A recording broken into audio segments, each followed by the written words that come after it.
Hello students, class 9 के social science के अर्थशास्त्र के लेसन नंबर 1 पालमपुर गांव की कहानी के पार्ट 6 में आपका स्वागत है। बच्चों, आज पहले हम आगे लेसन पढ़ेंगे और उसके बाद लॉन्ग आंसर टाइप क्वेश्चंस करेंगे। आपने देखा कि एक ही जमीन के टुकड़े से उत्पादन बढ़ाने का एक तरीका बहुविध फसल प्रणाली है। दूसरा तरीका अधिक उपज के लिए खेती में आधुनिक कृषि विधियों का प्रयोग करना है।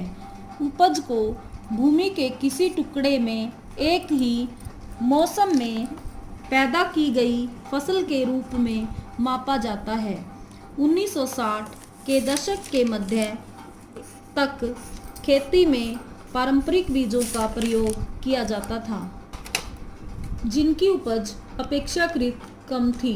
परंपरागत बीजों को कम सिंचाई की आवश्यकता। किसान उर्वरकों के रूप में गाय के गोबर तथा दूसरी प्राकृतिक खाद का प्रयोग करते थे।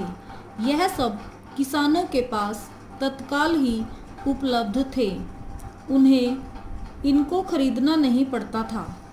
1960 के दशक के अंत में हरित क्रांति ने भारतीय किसानों को अधिक उपज वाले बीजों HYV के द्वारा गेहूं और चावल की खेती करने के तरीके सिखाए।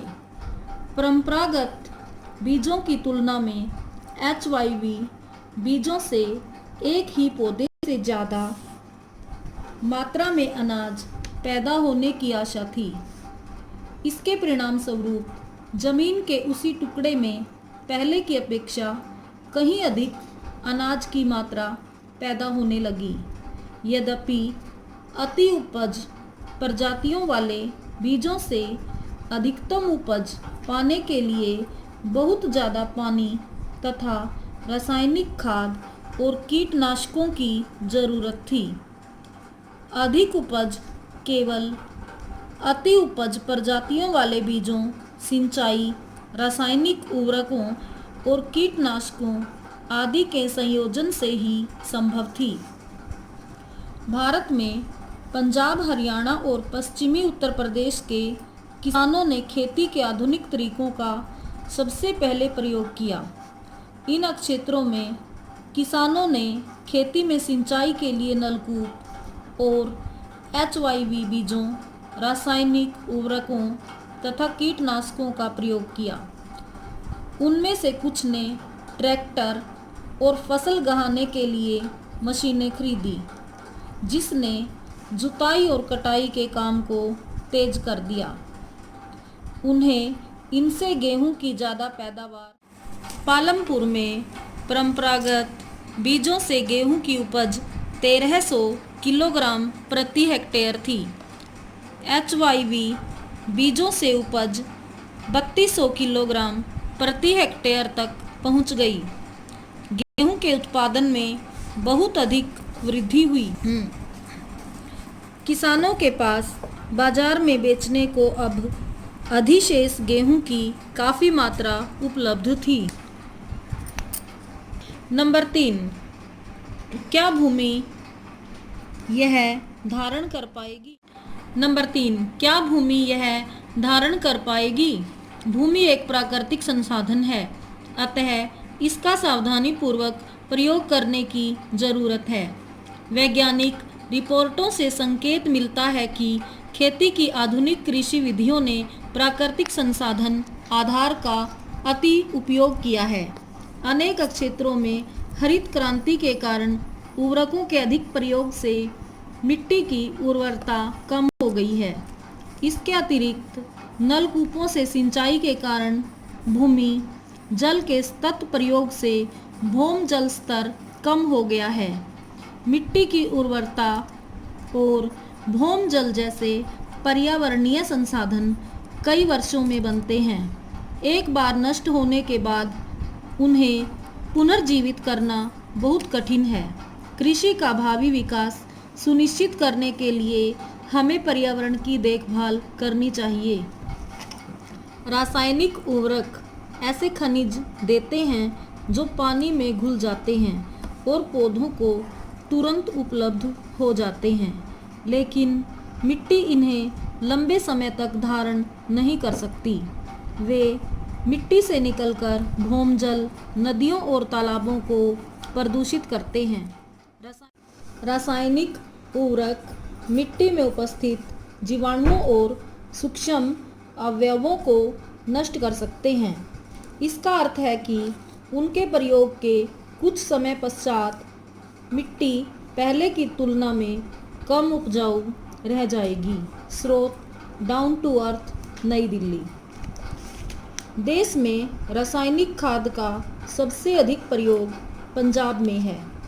रासायनिक खाद के निरंतर प्रयोग ने मिट्टी की गुणवत्ता को कम कर दिया है। पंजाब के किसानों को पहले का उत्पादन स्तर पाने के लिए अब अधिक से अधिक रासायनिक उर्वरकों और अन्य आगतों का प्रयोग करना पड़ता है। इसका मतलब है कि वहाँ खेती की लागत बहुत तेजी से बढ़ रही है। स्रोत द ट्रिब्यून, चंडीगढ़।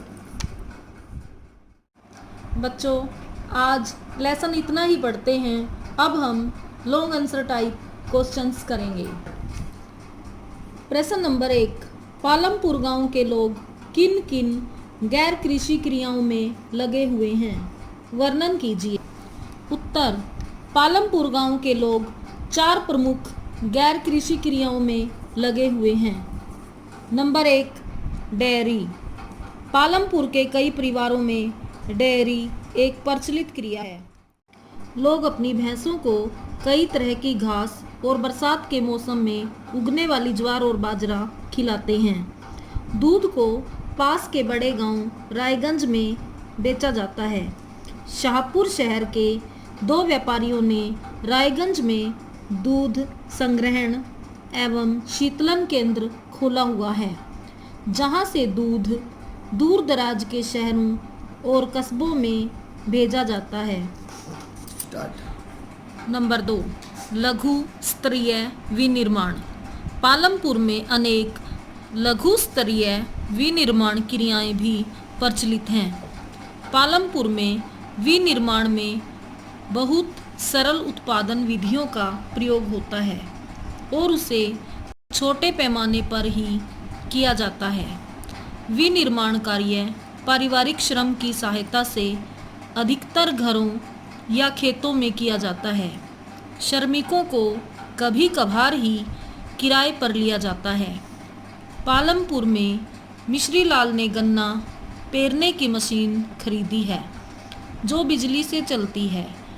वह इसकी सहायता से गुड़ बनाता है।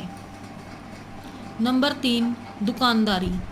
पालमपुर में लोग व्यापार नहीं करते।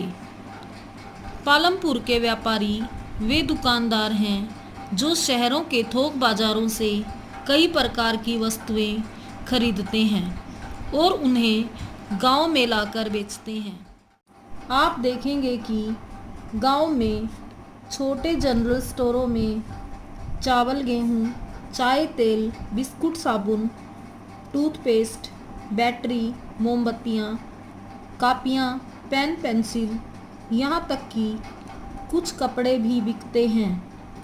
कुछ परिवारों ने, जिनके घर बस स्टैंड के पास हैं, अपने घर के एक भाग में छोटी दुकान खोल ली है। वे खाने की वस्तुएं बेचते हैं। नंबर 4, परिवहन। पालमपुर और रायगंज के बीच सड़क पर कई प्रकार के वाहन चलते हैं। रिक्शे वाले, तांगे वाले, जीप, ट्रैक्टर, ट्रक ड्राइवर तथा परंपरागत बैलगाड़ी और दूसरी गाड़ियां चलाने वाले वे लोग हैं जो परिवहन सेवाओं में शामिल हैं।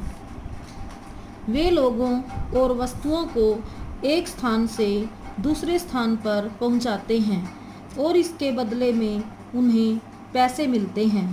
गत कई वर्षों में परिवहन से जुड़े लोगों की संख्या बहुत बढ़ गई है।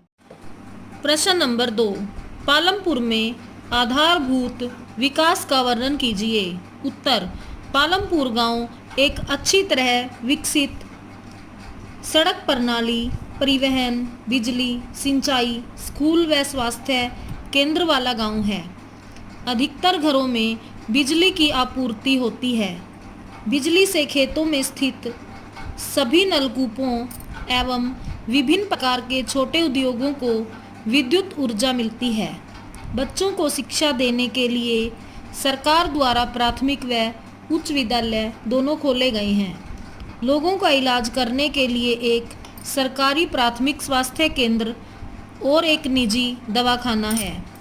गांव के लोगों द्वारा विभिन्न प्रकार की उत्पादन क्रियाएं की जाती हैं, जैसे कि खेती, लघु स्तरीय विनिर्माण, परिवहन, दुकानदारी आदि। पालमपुर का प्रमुख क्रियाकलाप कृषि है। 75% लोग अपनी आजीविका के लिए कृषि पर निर्भर हैं। बरसात के मौसम के दौरान किसान ज्वार एवं बाजरा उगाते हैं। इन फसलों को पशुओं के चारे में प्रयोग किया जाता है। इसके बाद अक्टूबर से दिसंबर के बीच आलू की खेती की जाती है। सर्दी के मौसम में खेतों में गेहूं बोया जाता है। पैदा किया गया गेहूं किसान के परिवार के लिए प्रयोग किया जाता है और जो बच जाता है उसे रायगंज के बाजार में बेच दिया जाता है। गन्ने के फसल की कटाई वर्ष में एक बार की जाती है। गन्ने को इसके मूल रूप या फिर गुड़ बनाकर इसे शाहपुर के व्यापारियों को बेच दिया जाता है। पालमपुर के किसान सुविकसित सिंचाई प्रणाली एवं बिजली की सुविधा के कारण वर्ष में 3 अलग अलग फसलें उगा पाने में सफल हो पाते हैं। बहुत से लोग गैर कृषि क्रियाओं से जुड़े हुए हैं, जैसे कि डेयरी, विनिर्माण, दुकानदारी, परिवहन, मुर्गी पालन, सिलाई, शैक्षिक गतिविधियां आदि। किसान इन कार्यों को उस समय कर